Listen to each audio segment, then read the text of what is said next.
Got some Chapo for you. Joining Felix and I on today's episode is good old friend of the show, Max, but you may know him as Sweet Palma. It's Palma back on the show. Hello, ladies and gentlemen. But he's brought a friend, journalist Dave Kempa, and together they are The Drain, a new podcast about California state politics. So we'll be diving into one of the, I would say, 3 states that we care about here on the show that matter to us. Yeah. So we'll be talking California politics today with Palma and Dave. But Max, before we get into California politics, I did want to bring up this story briefly at the top of the show. I don't know if you've been following the Donald Trump January 6th slush fund story. Yes, I am. It tickles me a lot because they've like walked ass backwards into universal basic income. It seems like, provided you attack the government and also molest children, you will be getting a UBI from Donald Trump and his anti-weaponization taxpayer fund. I did not have him pegged for a secret Trotskyite, but I think all signs point to Trotskyite for Trump. Yeah. Well, I mean, like just a brief, as best I can understand this story, it stems from the fact that in January of this year, Donald Trump sued the IRS for $10 billion over the leak of his tax returns. And this is essentially because he is the president. Like, he is suing himself. And then his Justice Department has to defend him from his own lawsuit. And the IRS's lawyers had a slew of legal arguments to defend the IRS in this case, including the fact that he had filed this lawsuit a year after the deadline for the limitations. And basically, his own Justice Department did not argue a defense in this case. And it was just this week that the judge presiding over the case was like, hold on a second. Is this oppositional adversarial system? Are you actually arguing this case, or are you both sides colluding?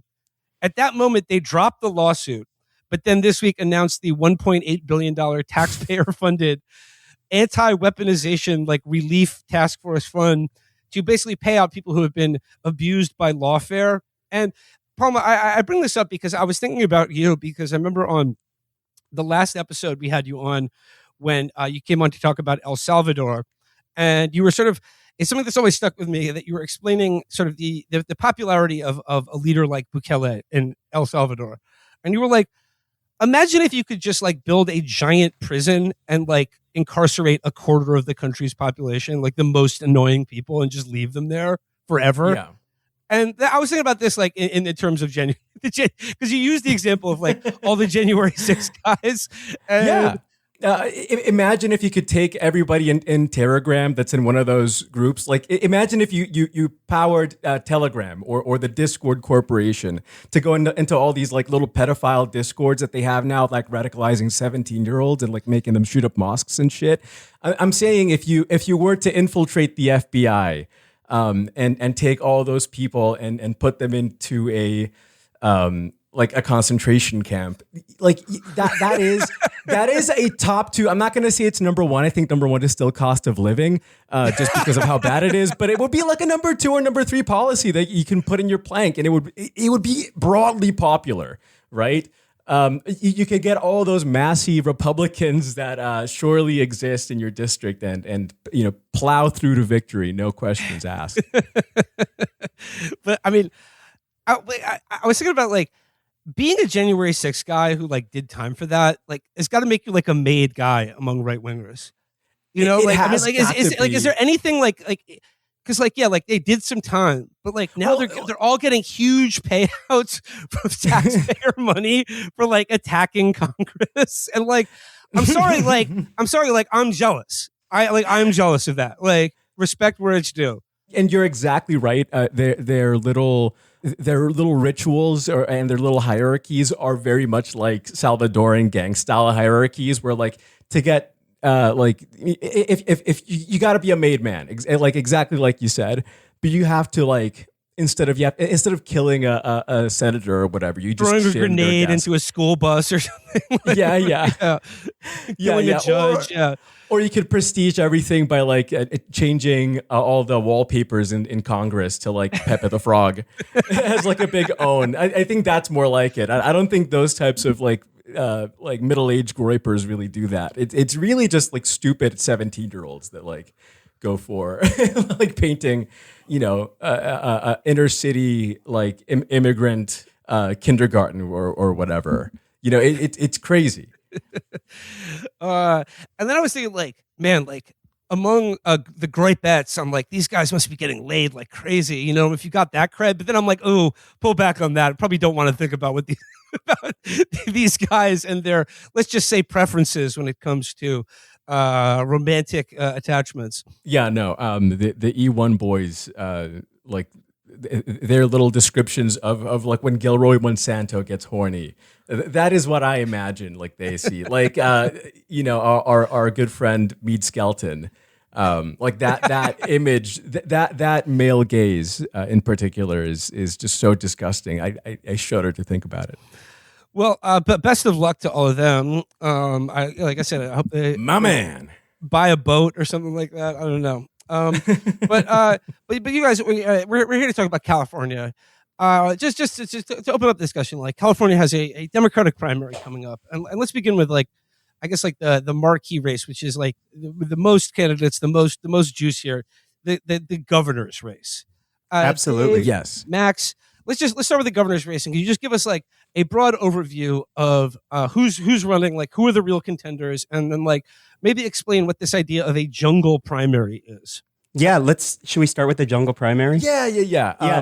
You take it, Dave. I'll go for it. So effectively here in California, we have a primary system where it doesn't matter what party you're in, you're all in the same bucket.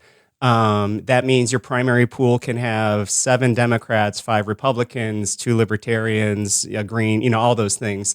And the top 2 people out of that primary end up in the general election if no one gets 50% or more.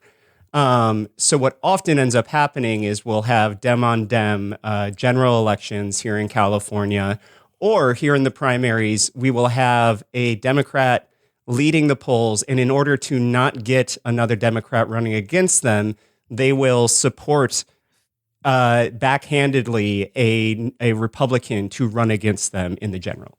And like who are the contenders here?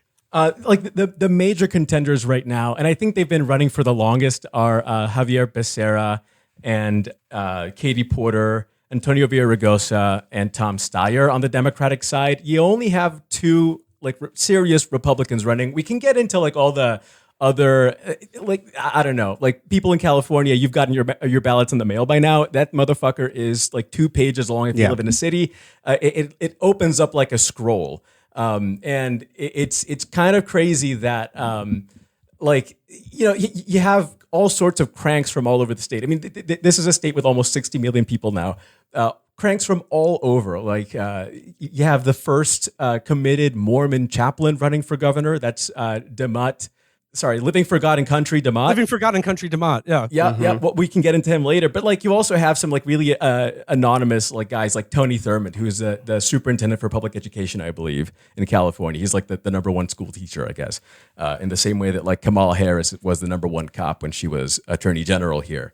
And he has like great policies, but he's like, nobody knows who this motherfucker is because he's a suit here in Sacramento. He's not like, he doesn't have juice. He doesn't have the juice. But anyway, Javier Becerra, Tom Steyer, Steve Hilton, and Chad Bianco are like the top 3 or 4, that are really running. Steve Hilton is the common sense Republican, and then you have he's a British Fox News commentator. Oh, we really need to get into him because he's kind of falling flat with like everything that's like California style. Like he's not even playing into it like Schwarzenegger was.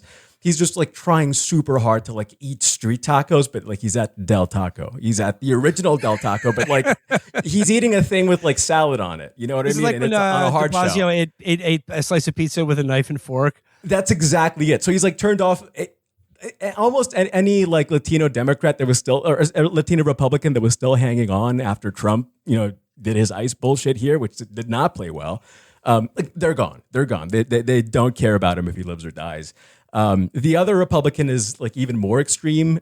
Chad Bianco. He's the sheriff of Riverside County. It's kind of like the border between like the really hick areas around LA and Arizona. So it's extremely right-leaning.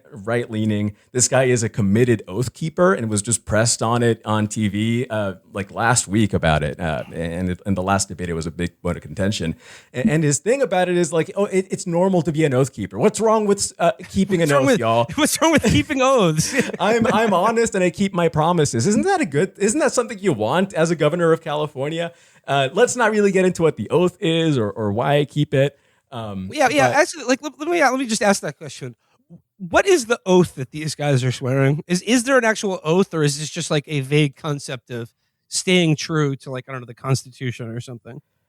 God, I think it was just to keep the White House white, right? Was that not the thing? Because like they're from like 2009, like they're an Obama reactionary group. It was like if they were ordered to like take everyone's guns or remove pizza pockets from school lunches for Michelle Obama, any of that stuff, they would like refuse the oath. It grew out of this earlier Obama era thing that I liked a lot. This was all the Obama era stuff is so quaint now. It's like really cute. This is back when they were like, Democrats own slaves, and we think that was bad. Like they're the real racists. But before the Oath Keepers, there was this thing where I remember my friend's idiot cousin's girlfriend excitedly like running up to me, being like, "Did you hear? All the sheriffs read the Constitution and they realized that their authority is higher than the president's." And now like they're gonna have it so that like everyone can have a machine gun. And I was like, that's great. I'm really glad to hear that. But I think the Oath Keepers, like it was trying to be a more formalized version of that. It was sort of like the National Review Bircher split. I hope the sheriff I think the sheriff guys, they morphed into those like two insane guys who were like the members of their own boutique, like black Freemason organization that were weirdly connected to Kamala. Yes. One of them, I think, is running for governor as well. We'll get into him. That's the Barack B. Obama Shaw that we'll get into later. I really want to talk about Barack Denzel Obama. I wanted to ask about Katie Porter. So, like, the only time I ever hear about Katie Porter in the news is like, she like kicked her husband down a flight of stairs and then like, poured boiling tea all over his scrotum. Oh, like Katie Porter had like a home health aide and tricked him into wiping her ass. She didn't have a disability. Katie Porter like sewed her uncle's asshole shut and tried to do all the things. All qualities you actually want in a California governor. Yeah. Yeah. And like, I'm not trying to be like rude, but every picture I see of her, like, I really don't like how her upper arms look. Like, it's kind of gross. She looks like she's wearing like she's working those to the motherfucking like she's got one of those grip coils or whatever on her desk.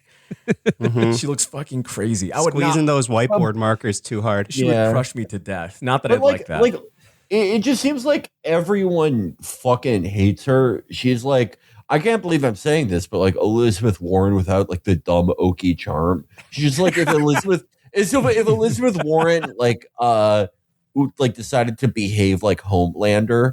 And it's like without any powers or anything, or not like looking like Anthony Starr. So like, why is it just like a de Blasio thing where she's like, oh, I can just trick people to like paying off my mortgage by donating to my campaign? Or is she just like delusional? A little bit of both. She's in order to understand who this creature is, you need to understand where she comes from. She comes from the city of Irvine, California, which to a lot of people is not going to bring great feelings because it's the home of the Angels and the Disney and all those odious things that capitalism represents. And it's not by accident, really, right? It's kind of by design, actually. It's part of what used to be called the Irvine Ranch. It was owned by an actual person named, was it John Irvine? It was literally John Irvine, right? I think so. Yeah, real original. Real original. I'm not allowed to say what race he was. He was white. Yeah, can you imagine with a name like that? And he comes up and he's like from Colombia or something. Anyway, John Irvine owned this big ass plot of land like 2 miles away from like the border of like the city of LA for a long time. And so like in the 1900s, right, in 1910s, he like starts like making this a going concern and starts privately building housing himself, and he becomes like this city landlord essentially, and it becomes his little fiefdom, and eventually, this is the model that Katie Porter has for America and for American progress, really. Like in her mind, and we hear all these wonderful things sometimes from her about how she wants like CalCare, for example, right? But she doesn't come to that conclusion of supporting like Medicare for all in California through like Medi-Cal.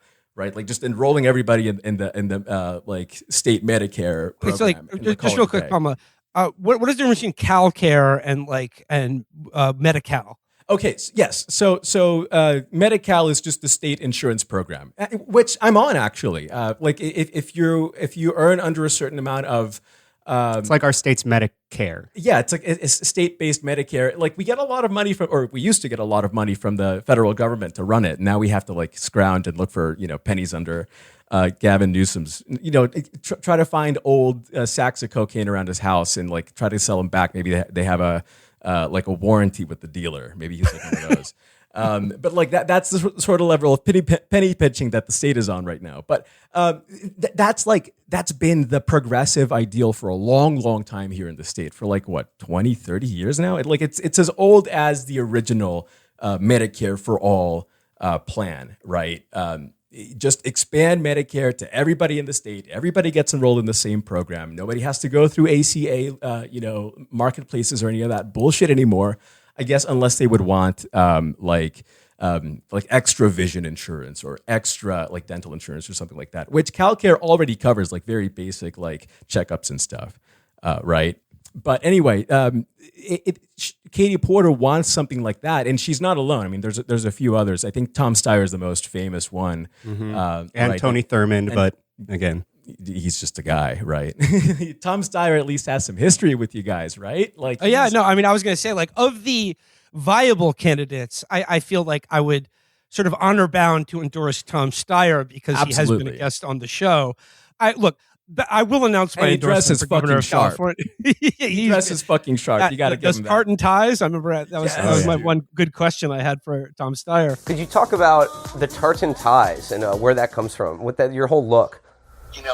Well, I get up in the morning. I've been going to work for a long time in a red tartan tie. And the reason is I just want to get up in the morning with something cheerful and aggressive. But I will be announcing my endorsement for governor of California.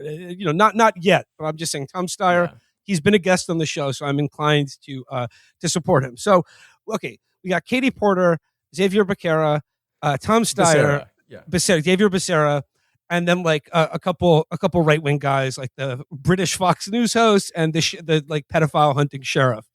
Yes, Chris says here that the sheriff, his campaign ads that have been running in California, like start with his pitch to voters is like me and Chris Hansen captured 50 pedophiles in 1 week. Yes.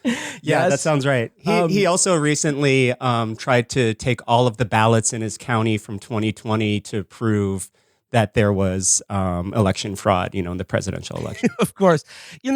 I think I've said this before on the show, but like obviously like there's a controversial political slogan or idea that the Democrats think is like an anchor around their neck. Back to like the 2020 vintage of abolish the police, right? Mm-hmm. And they've all decided like that was electoral poison. Nobody really wants to abolish the police. What are you going to do? Like, who's going to lock up the scum and the criminals?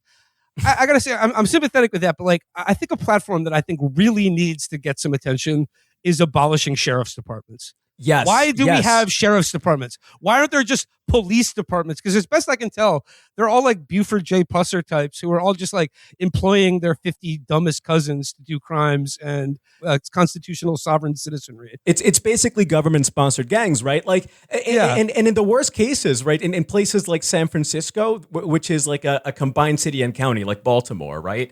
They also have to have a separate police department for the sheriffs. Isn't that fucking crazy? And they have no like local government oversight. Like these are positions that are like voted in like every couple of years. Like police and the recalls departments never go anywhere.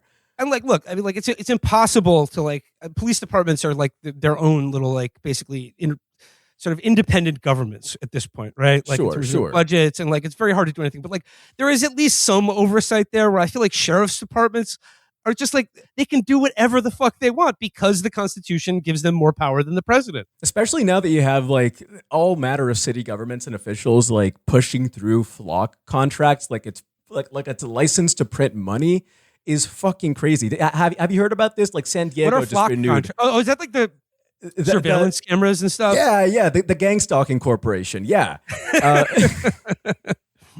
They're basically they're going like all in on gang stalking everybody. It sounds fucking crazy, but that is exactly what it is. That is the legal and official. They sell it as this, right? Like the definition of all this. Anyway, like San Diego is a big example, but there are other cities in California and like throughout the U.S. where this is happening. The same way that they're pushing like AI, like permits and shit. Like that sort of wave is one and the same. Before I get into like the choice cuts, which are like the wacko crank candidates, which are all fantastic. Yes. What would you like, Dave, Max? Like, what would you say? Like, what are the issues defining this governor's race, and like, what is the mood politically in California? Like among Democrats, among Republicans, in the kind of like Newsom hangover era. Like, what are the issues that are like defining this race for governor? Yeah, that's a good question. So effectively, the major issues that have been brought up by the progressives here in California, most people like the former chair of the Progressive Caucus, Amar Shergill, have been pushing around a lot of information on where they land on the biggest issues. Number one being CalCare, which is Medicare for all for Californians, like we said. The only three supporting that are Steyer, Porter, and Thurmond. Abolishing ICE, Steyer, Porter, Thurmond. Banning fossil fuel and corporate money in politics. Fossil fuel in particular, the Democratic Party has tried in recent years to abolish in throughout our state, but hasn't been able to do that. Again, those same three. To abolish just like money from the fossil fuel industry. Yeah. Campaign donations. Yes, and Becerra in particular has taken lots and lots of money from Chevron, and it's rolling in for him to try and take the governor's house here in California. The other one, obviously, the billionaire tax, which is a one-time 5% tax on everyone who has over $1 billion in assets, I believe, right? Yeah. Like it includes like capital gains and stuff like that. So people like, what is it? Like the Intel CEO, I think, just left. Yeah. For like these people are all moving. All these billionaires are starting to move to this specific town by South Lake Tahoe, just like over the border. It's called State Line, Nevada, and the only claim to fame it has, aside from being like the closest place to like poker halls to gamble, is it is the closest place outside the state to live in and commute like at least a couple times a week to San Francisco. So you have like Eric Schmidt, Google's CEO, and Sergey Brin as well, moving to this tiny little town in the middle of nowhere that is, I don't know if coincidentally or not, but it is really funny that this town is slated to lose all power. All the like local power generation is instead being diverted to AI data centers in Nevada. So it's beautiful. All that to escape a 5% tax, man. It's crazy. Did you see fucking Eric Schmidt at the with the commencement address he gave you this week? Yes. Unfucking believable with this guy. Like, I mean, like balls a of fucking steel. Commencement speech is like, this is like the easiest canned fucking like shtick anyone can do. Like, you get out there and you go, oh, like I'm me. I'm the CEO of Google. Like, hey, if you work hard and follow your dreams, you could be me one day. But he gets homework. Eat your Wheaties. Yeah. But he gets out there and he's basically like, don't bother fighting the future. It's AI and it's going to put all of you out of work. Thanks, everybody. Goodbye. Thank you. Yes. So I really needed this on the day that I step out into the real world, outside of my cocoon. Real, actual, like soothing words. Oh my God. Yeah. No. And then of course, like they all move out of state to avoid like any tax implications, which is really what their game Now, is. if they did it before January 1st of this year, they're not going to be affected by the tax. But if they try moving now, they still would be. So this tax is very popular. It is a voter-driven campaign. So it's grassroots. We got like tens of thousands, like 1 million signatures to get this on the November ballot. And only Steyer and I believe Thurmond are 100% behind it. And 3 others said, I'm for taxing billionaires, but this isn't the way it's going to bring a bunch of people away from California. Those 3 people being Katie Porter, Becerra, and Betty Yee, who we haven't even discussed. We don't need to discuss. She's one of those empty suits She's that an lives also-ran. here in Sacramento, and she already dropped out of the race. The 2 other big issues are ending the commercial property tax, Prop 13. This is Reagan era, like leftover from like that era of like reactionary politics in California. And what it basically means is that the state is not able to use property taxes as a way to raise revenue, and it also makes changing the budget and spending a lot of money really hard, because it makes all budget decisions in the assembly. It needs to be a supermajority rather than a 50+1 majority. So wait, so then what obviously they're still collecting property taxes. So what are they using that money for? They're not collecting as much as they should be, right? Like if you are in a commercial building, you basically get a huge tax write-off thanks to Prop 13, because it limits how much the state can raise property taxes by. So like it can't use them to react to a quick like budget shortfall. Like it needs to plan ahead on a lot of stuff. And sometimes when it's really necessary, like during COVID, the state had to dip into a lot of old savings and cut a lot of other cruft. They went full remote so as not to pay rent on a lot of stuff. And now that they're coming back to the office, this is, I don't know if we can get into like all of Newsom's old sins, but that also pre-planning to buy new office space, they can't pay for that using property taxes on other commercial real estate. Right. So it kind of limits the avenues through which the government can really raise a lot of money quickly. So in that way, it's kind of like born out of like this reactionary fear of like welfare queens. Like the Cadillac Queen controversy came out of the Prop 13 campaign. That is how like important this is to like reactionaryism in California. And anyway, the last one, and I Palestine. think is Palestine. It's not the least important, but it's the one where the least candidates have been commenting at all. I think Tom Steyer is the only one who's even acknowledging that there's a genocide in Palestine, or that there's, acknowledging any concern for Palestine in general. A lot of other candidates try to weasel their way out of this by saying they're anti-Iran war, and they're kind of, but not really saying that it was Israel's fault. But they're also not, a lot of these candidates that want to say they're pro-Palestine really can't, because they're also taking money from like Democratic Majority for Israel and like J Street and stuff like that. So they can't really say we got to ban foreign money in politics.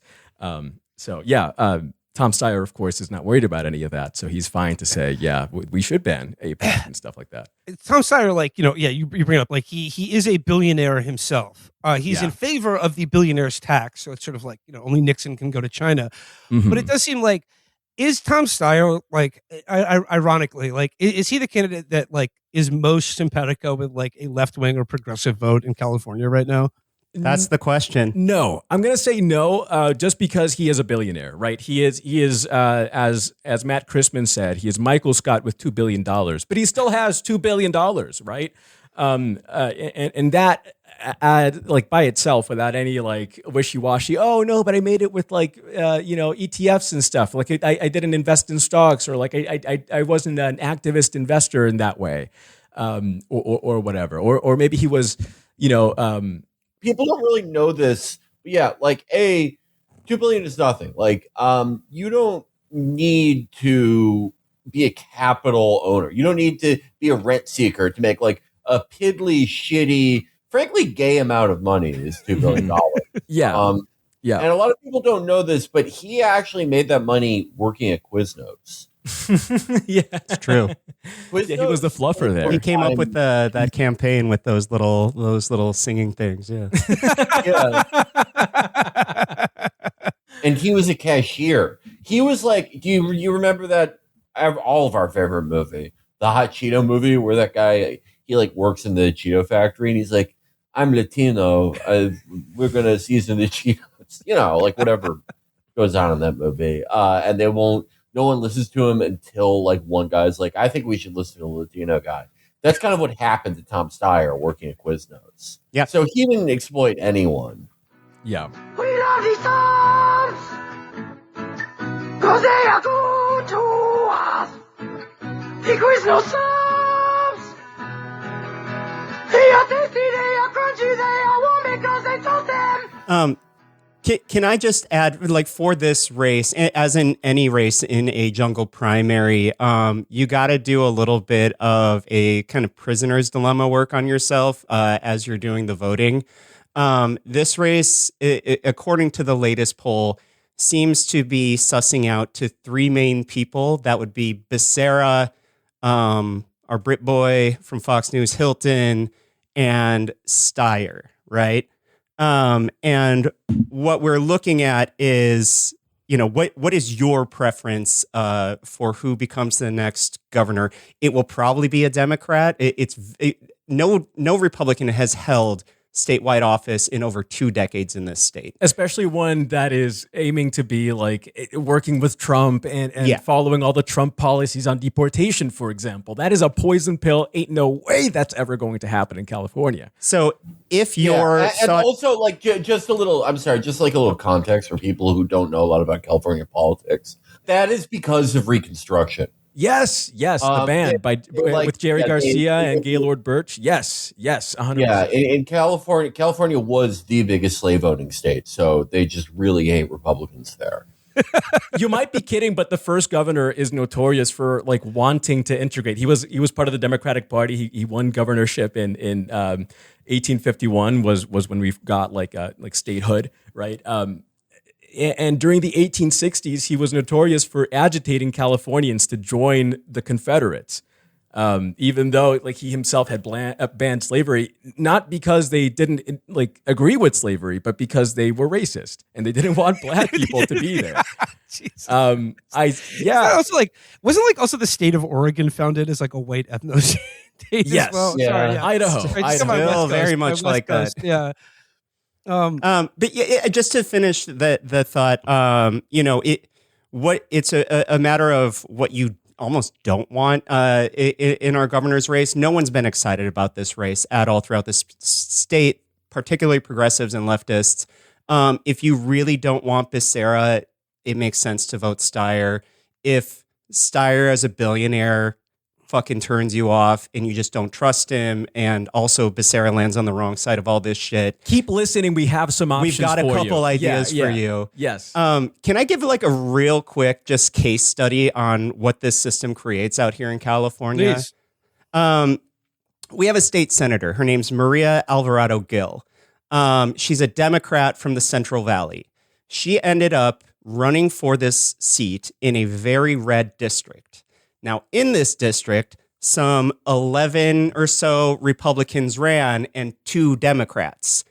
So the top 2 vote getters in the primary ended up being the 2 Democrats. So basically, this Republican district had to decide who was the most conservative Democrat. They ended up voting her in, and she stayed in office for 2 years. And then as it came around towards election time, she went on Fox News and said, you know what? This is just not the Democratic Party I recognize anymore. and she switched parties, right? And Cool. yeah, of course she's going to do that. But like it's a whole circus too. Like a month later, her former chief of staff sued her, saying that she sexually harassed him during his time as her chief of staff. She forced him to eat her pussy allegedly over the course of those 2 years. Is he like way smaller than her. I have no idea. Yeah. He seems like a bald little man. Yeah, in the pictures that I've seen of him. The final straw for him was on a work trip to Inyo County. She made him eat her out while she was driving, and he claims that he Wait. How does that work? Yeah. Same question. I'm trying to figure out practically. I want to see the courtroom discourse on this. Was it a thing? This is a good move, ladies. If you want to like get back at your man for something, like I'm going to crash his car if you don't do it.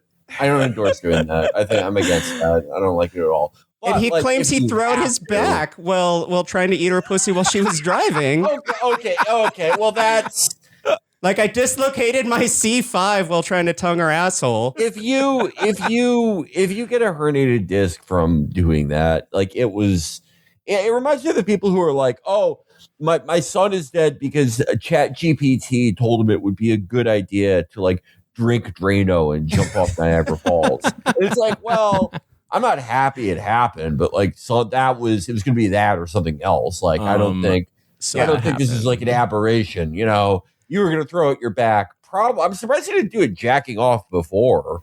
Well, listen, I don't know if you should be on his side either because let's talk about him. And we need to listen to both sides because he also came out with a crazy allegation about this dude. This man's name is Chad Condit, the son of former Representative Gary Condit. I knew you were old enough to get that reference.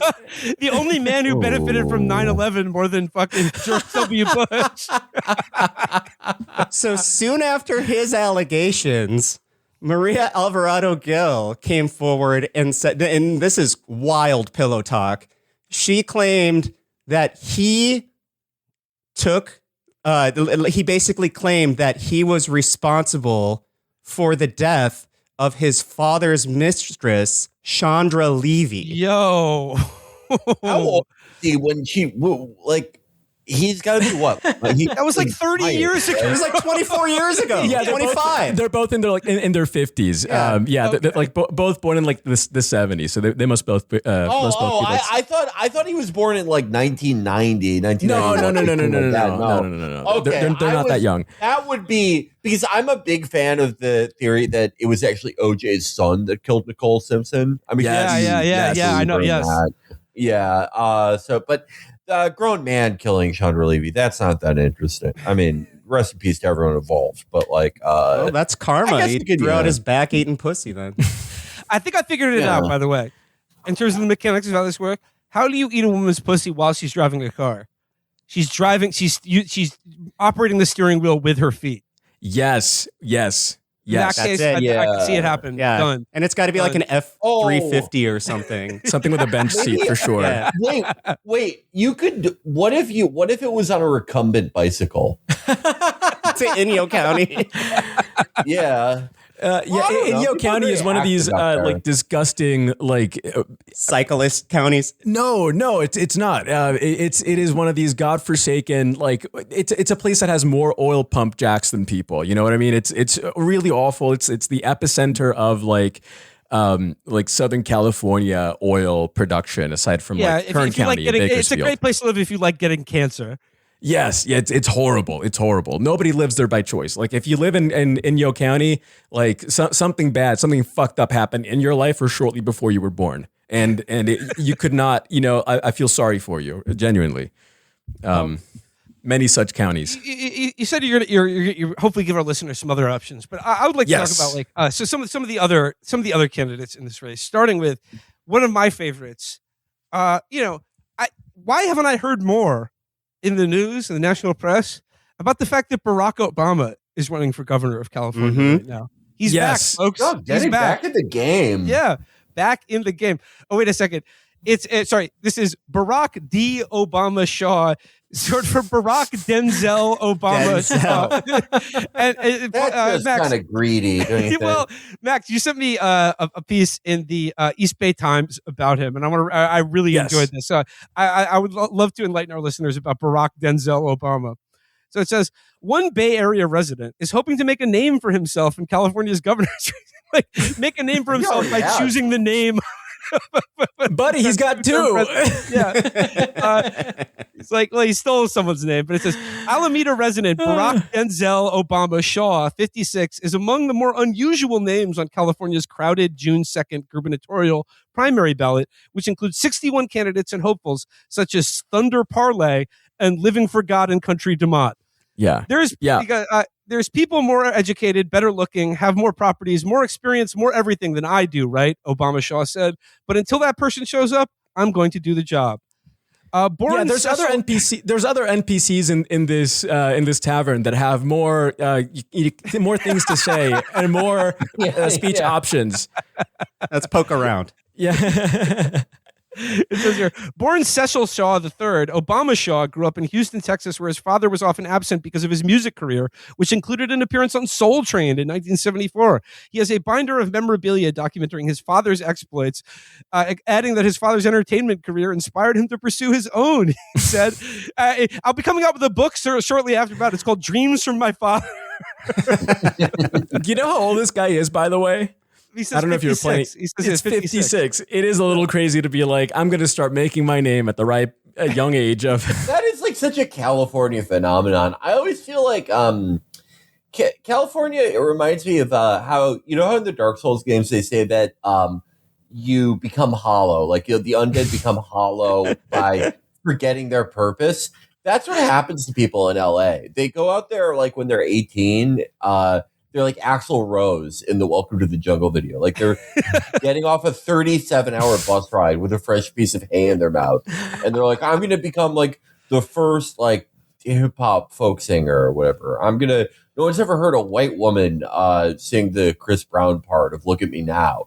And then it just doesn't happen to them for 30 years, but they just like forget that they're no longer 25. And those are the insane people that accost you in California or run for governor in this case. Yes. The uniquely Californian hollows. He says, known around Alameda as the MC of Alameda's Got Talent, a semi-weekly Friday talent show hosted at Alameda Theater, Obama Shaw described his profession simply as an entertainer, relating himself in the next breath to actor Denzel Washington and a young President Barack Obama. He said he has not forced these connections with the Oscar-winning actor and former president. Instead, he claims strangers have told him for more than 30 years he was like them. That is fucking crazy. It's like, first of all, no, it's impossible for strangers to be telling you that you're like Barack Obama for 30 fucking years because nobody knew who he was until at least 2007, right?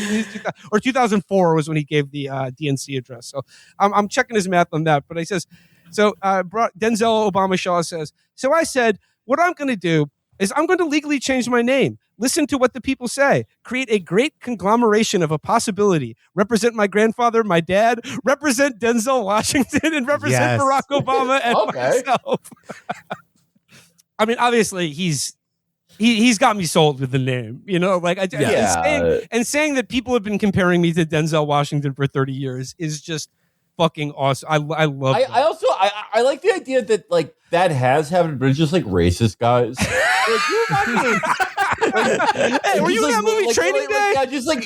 Just like old racist guys meet him. They're like, you remind me of like Colin Powell and Coolio and Barack Obama and Denzel Washington and the guy from the Police Academy movies, Joe Jackson, President Warden G. Harding. Like all those guys. That was a deep cut, Felix. I'm hearing the McLaughlin group voice in my head right now. Oh my god, that's good. That's fucking good. Look, obviously I'm sold on him as a character, as an entertainer. But does he have a platform? I mean, what's he running on? What's his politics? Do we know anything about Denzel Obama? No. I think this guy is running. I don't think it matters. I think he's running as a personality, and just based on that alone, I think we can all, if Steyer is not your man, I know Becerra is certainly not going to be. You can certainly, bubble in his name in your ballot and feel good about it. You know what I mean? When I saw the movie Flight, I saw myself, so I'm voting for him. Well, that's because we're drunk. We're drunk right now. I'm drunk right now. I'm drunk right now. All right. Well, you mentioned another guy with an even more spectacular name than Barack Denzel Obama, and that is living for God and country Demott. Yes. Another fucking Jewish guy. Not that kind of Jewish guy, Felix. He is Mormon. He's Mormon. They're technically different. The other kind. Yeah. They're technically different, okay? This guy's a real treat because all of his campaign stuff is all obviously written by AI because it repeats itself a lot and it's talking about it's repeating the same phrase. It's got the same AI or budget AI hallmark as when you go for the quick models on Google. And it just repeats your prompt back to you. It's like Eliza. It's like one of those therapy bots that just repeats your own problems back to you. So this guy obviously said, "Okay, I'm the first certified chaplain for governor." What that means is not expanded upon by AI, but he does. Yeah, also, that can't be true. No. Okay. Every other person in the 1800s was a chaplain. Yes. They used to hand that shit out. Uber driver back then. Can you imagine? That's the tradition of getting your friend to get ordained in some kooky little church just to marry you or whatever. I am a Universal Life Church minister. Yeah. Two weddings. Yeah. What schism did you break out of? Because there's two. I believe Universal Life Church Ministries. I believe is. Yes. Okay. Yeah. I think that's the right the chill one. Yeah. There's one that's very not chill because they take all the money and they put it on anti-abortion ads or something. But anyway, you just do that personally, not religious reasons. That just on our own time. Well, as far as his AI pitch goes, it says, I'm looking at his website here. It says, my legal name, living for God, means living a life reflecting the good character of Jesus Christ. It goes on. Oh, thanks. I didn't know what else. No, yeah. As a successful businessman, I built big time pest control from the ground up and then sold it, trading upper management to serve as a chaplain in the trenches. So he's a sort of a Mormon sovereign citizen. And I was looking at the issues and obviously there's a lot of bullshit about God, but he also wants to get ICE out of the state of California. So I'm he can't be all bad. But another thing I really appreciate about Living for God Demott is that on his campaign website, most of it features photos of his driver's license and passport. Yes, dude. Confirming that in fact his legal government name is Living for God Demott. And the last thing I'll note about Living for God Demott is you mentioned he's a Mormon chaplain. And what I love about him is that he looks like the first Mormon. He looks like the people who settled Utah. He looks like a guy who would be a blacksmith in Red Dead Redemption. Yeah. You know how many pogroms on Indian people on Ute people were launched by people looking for this guy, and he just walks out of some wormhole in 2026 and decides to run for governor. Yeah, this is a guy who Strauss lent money to in that game. Yes, yeah. He's definitely a NPC from Red Dead Redemption come to life. Okay. Next up is what can you tell us about Butch Ware? Butch Ware, he's hilarious. He's the official peace and freedom candidate, but he fucked up recording his candidacy with the Secretary of State in California. And so he did not make the list of 120 names. Yeah. On the ballot. He's not on there. So he's doing a write-in campaign, but he's been dinged on a lot of stuff. He's an East Bay style rapper. He's I don't want to call him a hotep because I know that's a loaded definition or a loaded term, but he's definitely kind of kooky and out there when it comes to the role of women in society and what constitutes a woman. So women belong in the living room. He's one of those guys. Yes. Under the closet or something. Yes. And he's been transphobic women and stuff before. Belong in the mudroom. Yes, women belong in the mudroom. Absolutely. They take my shoes off and lick them clean. Anyway, he last got in trouble for doing a diss rap as a result of his being disqualified from the ballot. He's doing this write-in campaign, right? So he released this diss track on Shirley Weber. Look out, Shirley. Yeah. She is happens to our Secretary of State. Yes. So the queen over the elections in California, and happens to be a black woman. And in one of the bars, he calls her Gavin Newsom's house slave.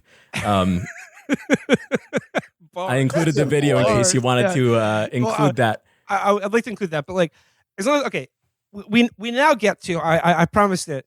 This is the great granddaddy. We've been hyping this motherfucker up. Speaking of musical talent in the governor's race, I would now like to formally endorse for California governor a gentleman by the name of Rafael M. Hernandez. I'm not even kidding. That's my uncle's name. It's not him, but like I'm voting for the guy with my uncle's name. I don't. That's okay, so you can't beat that. Yeah, this guy he's in the crank tier of candidates. But like every see like when I was looking into him and like what his platform is, he's just like, I want everyone to have healthcare. I want everyone to have jobs. I want everyone in California to be prosperous. But like he really hits healthcare. But where he really distinguishes himself is his self-produced campaign songs that are so fucking good. But like, what would be like your best advice? Because like for our listeners in California, like you said, the primary is coming up on June 2nd. That's like very, very soon. What would be like, like your best pitch to them, your best advice on like how to manage this particular how about lemon you go or Mexican standoff? Choose your metaphor. Sure. Before we get into this, I think it's important to let people know Tom Steyer is sitting on a nearly $200 million war chest right now. Of his own money. So I suspect that if you are canvassing for somebody, he better fucking pay you. That is the check that is not going to bounce, I'm going to wager. So if you're an activist type, maybe, and if you're looking for a nice paycheck doing that for TS, go right ahead and do that. I don't think anyone would begrudge you really for keeping for this guy. I know he was like super out of his element in the 2020 campaign for president, right? And honestly, like he's not that inspiring of a candidate. He's kind of losing and brandoning out quite a bit. He had a taco truck outside of Bernie headquarters in Reno, and we ate from it every day. So maybe that's when you were knocking doors in 2020 for Bernie. Yeah. Okay, yeah, we did the same in California. Like they would have these like big coolers like in their. Like where we would canvass, and I would, I would ask if I could like grab a drink or two. And meanwhile, as AG, Becerra was, trying to pump up the numbers on a prisoner's IQ so that the state could kill him. So Becerra has his own. Was he like personally educating him? Like he was like trying to get him smarter? Because I mean, it's debatable. Solve this quadratic equation before the plunger drops in the fucking syringe. It was an A24 movie. It was actually heartwarming. But Javier Becerra is the big. If you think about it. Sorry, Javier Becerra is the big front runner right now, right? And by quite a lot. And he has a lot of corporate interests, especially the most odious corporate interests in California, the private utilities. I know you have a lot of Southern California listeners. If the name SoCal Edison appears on your electricity bills, I know you want to see these motherfuckers hang. And the only people right now that are really fighting against or running against them are, unfortunately, Tom Steyer and Tony Thurmond, who is polling at like 1%. So if you really want to do like a protest vote, and keep your conscience clean, go ahead and do it. It seems right now that Tom Steyer and Becerra are like 1 and 2 in the race, and the other Republicans are kind of they're really at a loss. They're splitting their Republican vote and making sure that none of them actually that they themselves get knocked out of the election. So I would encourage people to vote for Steyer, but if your conscience says no, go ahead and vote otherwise, right? Like it's really. No skin off my dick either way. Yeah. And if you want, a Tory running our liberal hegemony, that would be very fun too. So vote for Steve Hilton. Yeah, exactly. Or you could vote for Rafael Hernandez. You can vote for my uncle, right?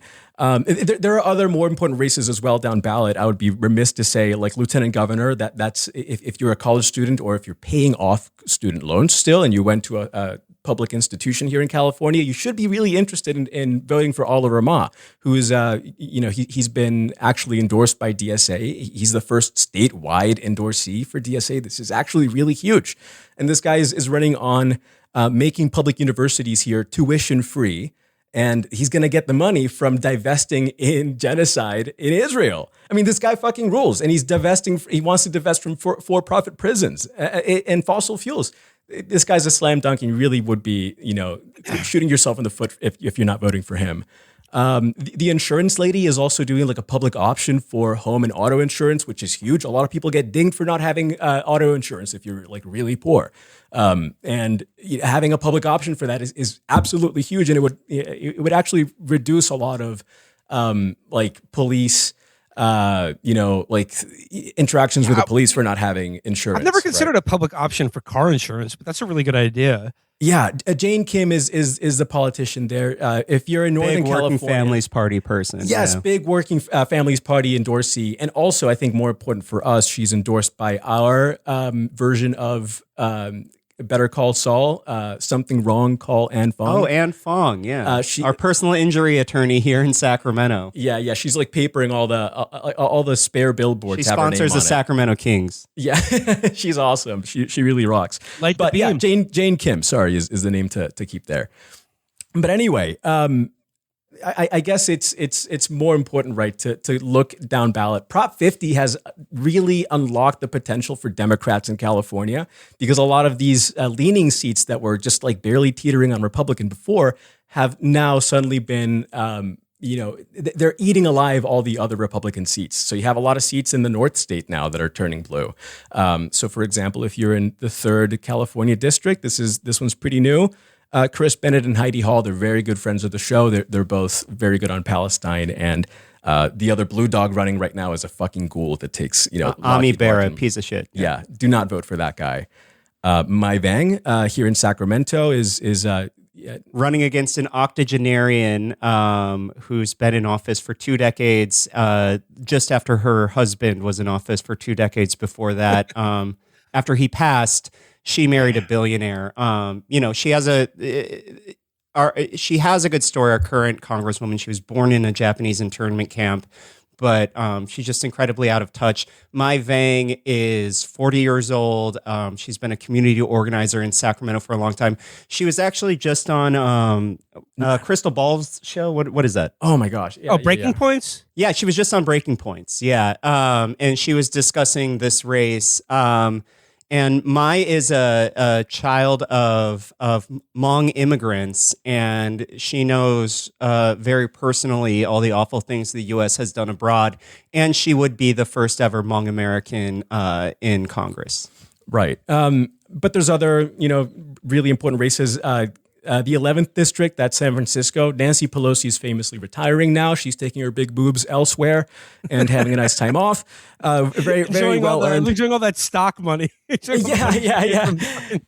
Yeah, no, exactly. Maybe she's getting boobs for her husband as well. Yeah, show him off at the Folsom Street Fair. Yeah, like Brian. Anyway, that race is getting really hot right now. It looks like Shoykat Chakrabarti is taking up a lot of the progressive space.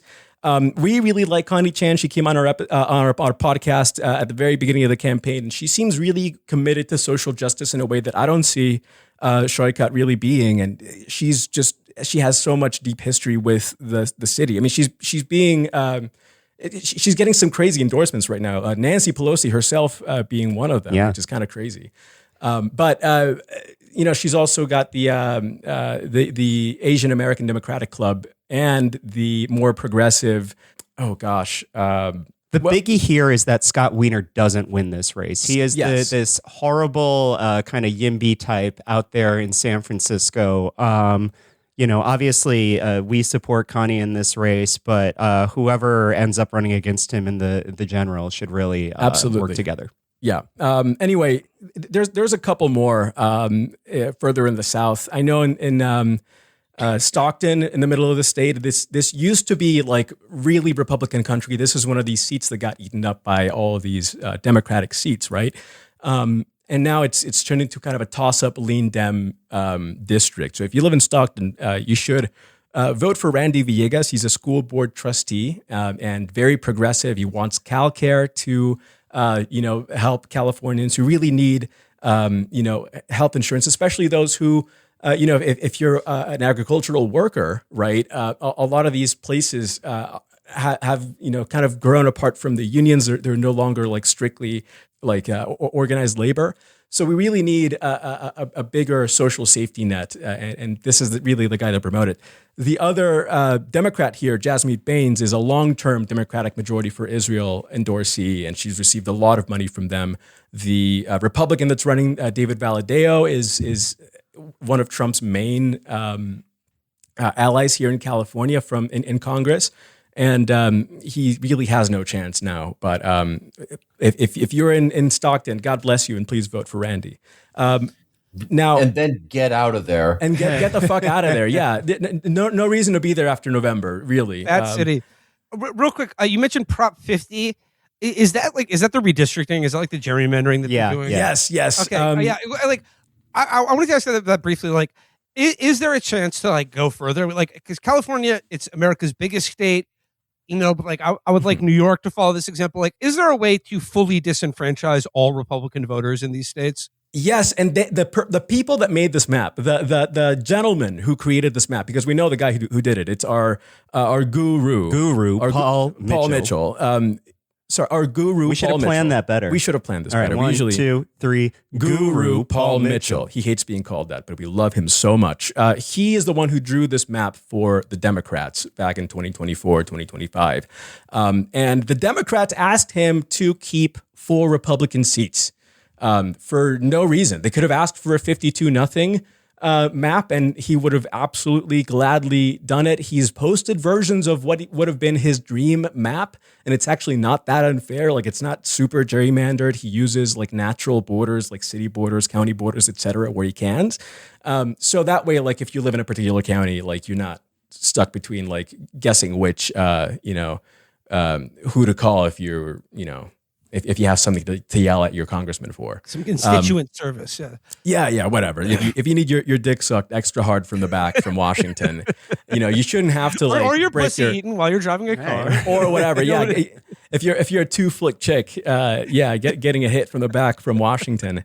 You really can't get confused by any of that. Anyway, the point is, you could have absolutely gotten 52 seats. It's just that the party involved in asking for the map and in charge of implementing it purposefully stopped short. Right. And that is why we still have ghouls like Tom McClintock still in Congress. This guy has a super safe seat. He's a Thousand Oaks Republican, and who came into power like during the Reagan years, like here in California. He's been a budget hawk. He's a huge asshole. He hates black people and minorities. He hates immigrants, and there's no reason why that motherfucker needs to earn a living at all. Like, suppose he has a constituency, but he should be earning like money, picking up trays for the commissary in prison. That man. No. But I mean, and this is something that we've probably all seen the maps of Illinois. Like, it looks like a barcode straight down from Chicago. From Chicago, yeah. We could do it here. We just apparently decided not to take it that far.